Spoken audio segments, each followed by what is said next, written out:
Querido presidente, querido Antonio, muchísimas gracias por la invitación y enhorabuena por la iniciativa de organizar esta magnífica cumbre empresarial.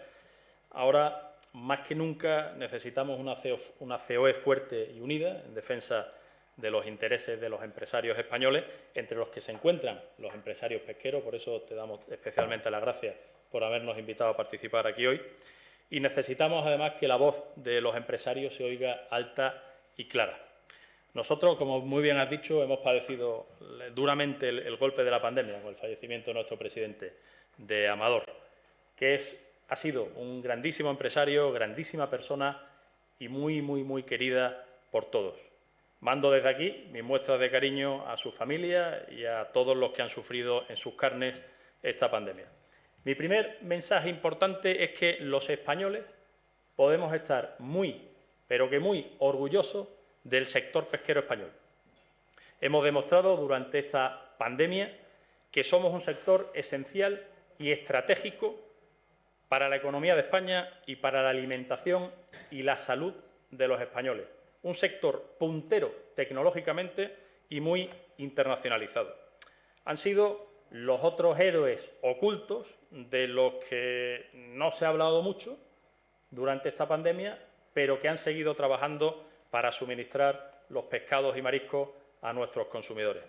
Porque cuando hablo del sector pesquero no solo me refiero a los armadores, me refiero a todo el conglomerado de actividades íntimamente relacionadas que abarca no solo la actividad de los buques, sino toda la cadena que comienza con la construcción de los mismos a través de los astilleros, de su industria auxiliar, las empresas tecnológicas que equipan a los buques, las que se dedican a suministrar víveres y pertrechos, a las actividades en los puertos, en las lonjas, las fábricas de hielo, los frigoríficos, las vendedurías, los mayoristas en origen, los procesadores, los conserveros, los transportistas, la gran distribución, los mercas, los detallistas tradicionales, además de la acuicultura, y todas esas empresas que ofrecen servicios, que prestan servicios, como los bancos, seguros, consultoría, ingeniería, etcétera, que configuran un conjunto económico y social inseparable. Dense cuenta, señores, de la verdadera dimensión económica y social de la pesca, que no es solo la actividad del barco, sino todas estas que he mencionado. Gracias a este conglomerado socioeconómico, los consumidores pueden disfrutar de la proteína animal más saludable del mundo y que genera menor huella de impacto de carbono en su producción. Sí, la menor huella de carbono en su producción, que quede claro.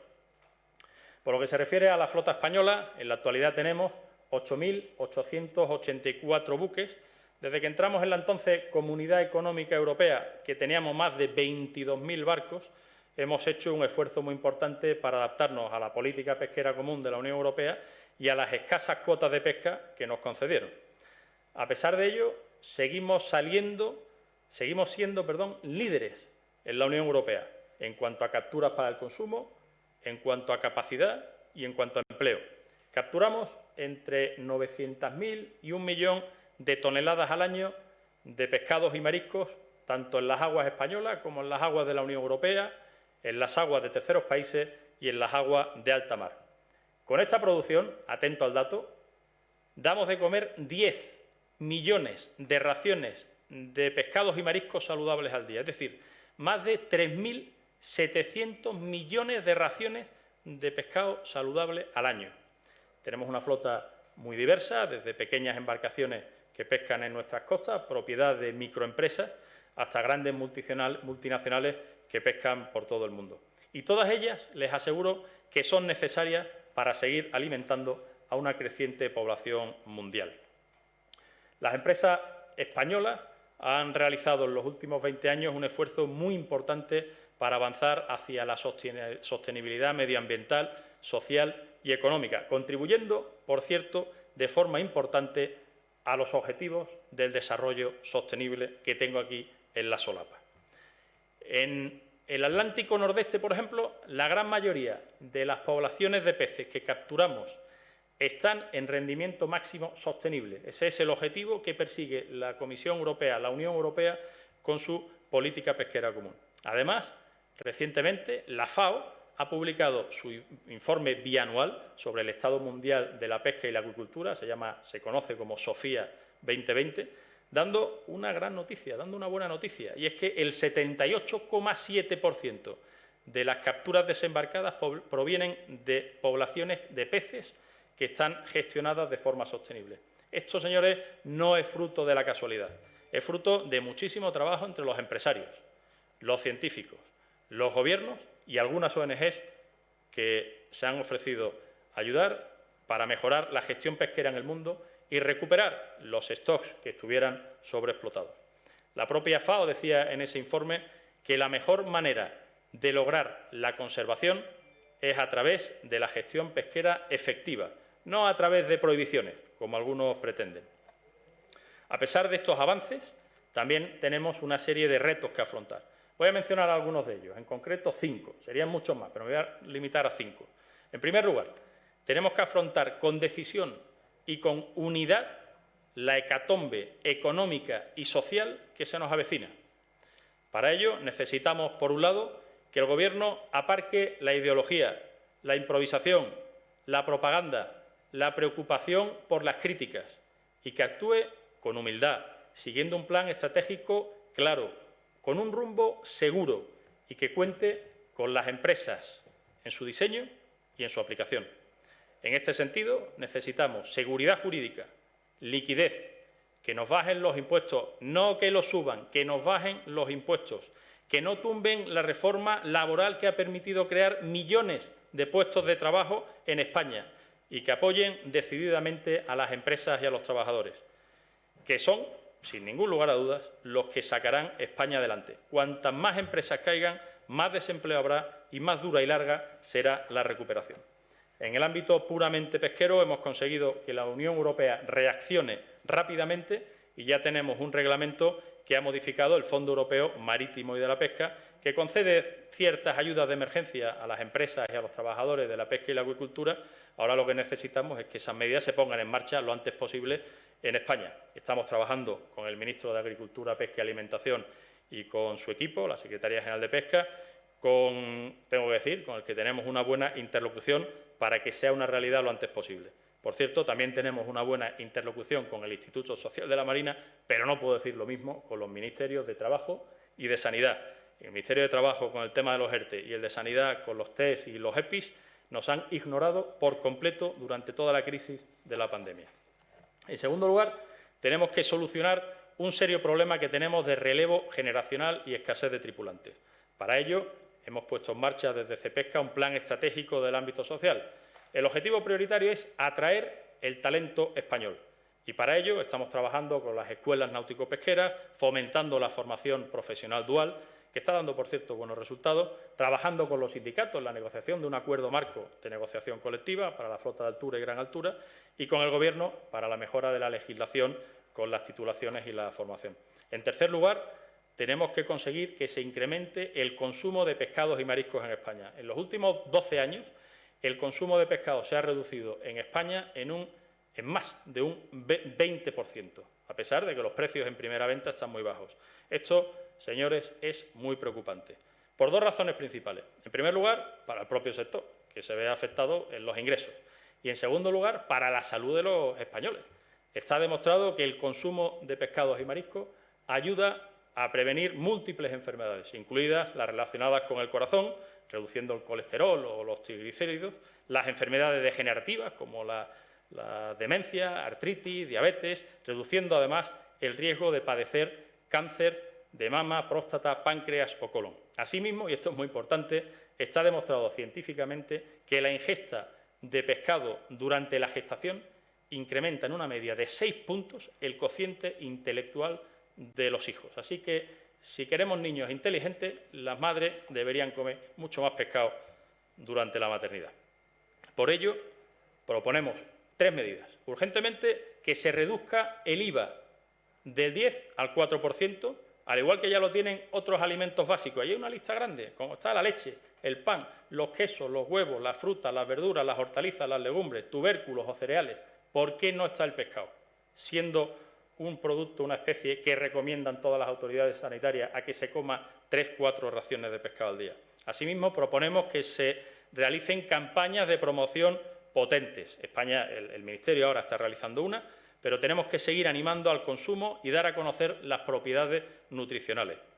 Y, por último, proponemos a la distribución española que apueste y dé prioridad por la compra de pescados y mariscos capturados por las flotas españolas. Nos tenemos que ayudar unos a otros si queremos salir de esta crisis tan gorda. En cuarto lugar, tenemos que convencer a la Comisión Europea y al Ministerio de Transición Ecológica de España de que cambien el rumbo de lo que llamamos la política verde de escaparate que quieren poner en marcha. El anuncio de la Estrategia de Biodiversidad de la Unión Europea nos ha provocado pánico en el sector pesquero. Quieren, por un lado, cargarse el arte de arrastre, importantísimo en España, en la Unión Europea y en el mundo, a pesar de que ya está muy bien regulado y que solo realiza su actividad sobre fondos de arena, de fango, de limo, y de que ya tiene prohibida esa actividad en los fondos donde hay ecosistemas marinos vulnerables. Además, quieren crear áreas marinas protegidas en el 30% de los mares y océanos, incluido un 10% de prohibición para toda la pesca. Esa cifra, sin ningún lugar a dudas, es arbitraria, no tiene ninguna base científica y lo único que va a provocar es que se destruyan empresas y empleos y que acabemos exportando la deuda ambiental de la Unión Europea a terceros países en desarrollo para limpiar las conciencias de unos cuantos y acabar importando productos de determinados países con unos estándares muy inferiores a los nuestros. Como decía antes, la propia FAO ha publicado que es mejor una buena gestión que la prohibición. En un sector como el nuestro, donde ya tenemos más de 1000 normas diferentes que cumplir, lo que necesitamos en el futuro son normas que se aprueben con unos objetivos realistas, alcanzables y que se puedan aplicar en la práctica, sin convertir a los pescadores en una especie en peligro de extinción. En el Mediterráneo, por cierto, como se aplique la norma tal y como pretende el Gobierno, se va a producir una considerable destrucción de empresas y de empleo.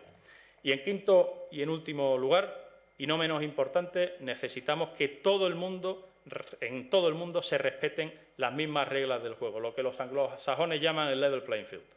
Estamos en un mundo globalizado, donde la Unión Europea tiene muchos aranceles, acuerdos de libre comercio con terceros países, y competimos con algunos de ellos, sobre todo los asiáticos, en las mismas aguas y en los mismos mercados, pudiendo exportar sus productos al mercado de la Unión Europea libre de aranceles.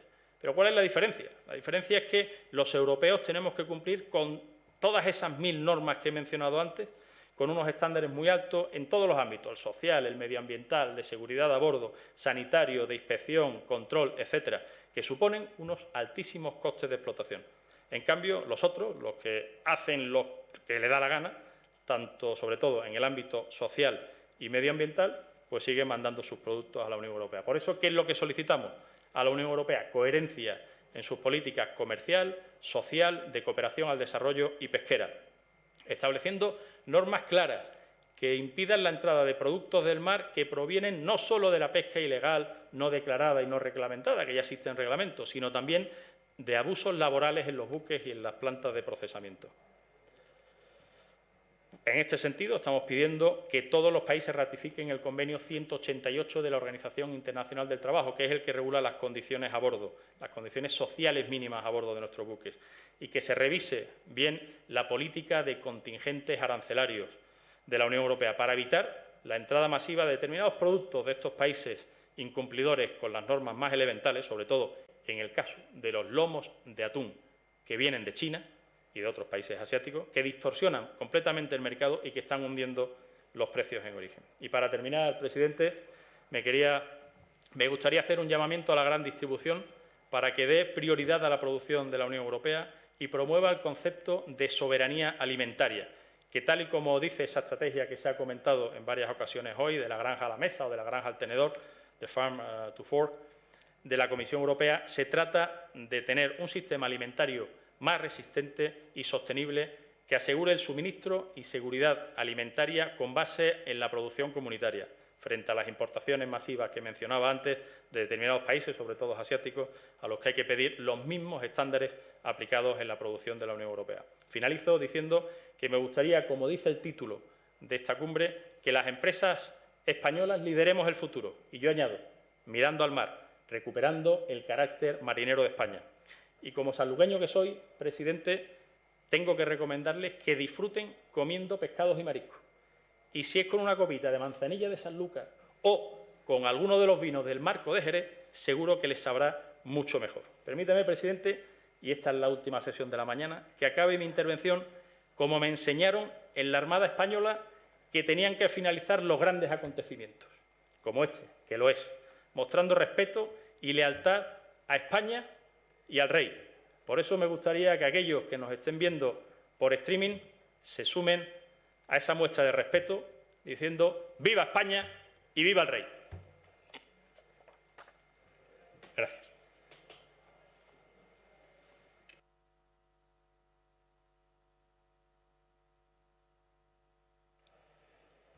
Bien, hay una canción que dice Mirando al mar. En este caso yo tengo que mirar al mar Cantábrico, que es el mío, y al norte, y recomendaría un buen chacolí. Lo digo, es la diversidad de nuestro país que es maravilloso. Bien, yo creo que hoy finalizamos este tercer día. Os recuerdo, mañana yo creo que también es un día importante. Se está hablando permanentemente en esta puesta en marcha del país de las infraestructuras. Yo creo que mañana, en este primer foro de la mañana, se hablará de infraestructuras, se va a hablar de construcción, también en estos momentos es un poco el motor de inicio de esta recuperación, y también se va a hablar de servicios, que también es otro sector que ha estado muy afectado por la crisis del COVID. Por tanto, bueno, os esperamos mañana. Sabéis que todo estará en la web de COE y además incluso en pastillas para que podáis elegir y ver en cada tema que os pueda interesar. Creo que ha sido muy interesante. Es la tercera jornada, todavía nos quedan unas cuantas más, porque en España hay muchas empresas, hay muy buenos empresarios y empresarias, hay una diversidad enorme de sectores y bueno, lo que estamos poniendo en valor exactamente es eso, lo que hacemos en el día a día, que es trabajar por nuestro país. Muchas gracias y muy buenos días.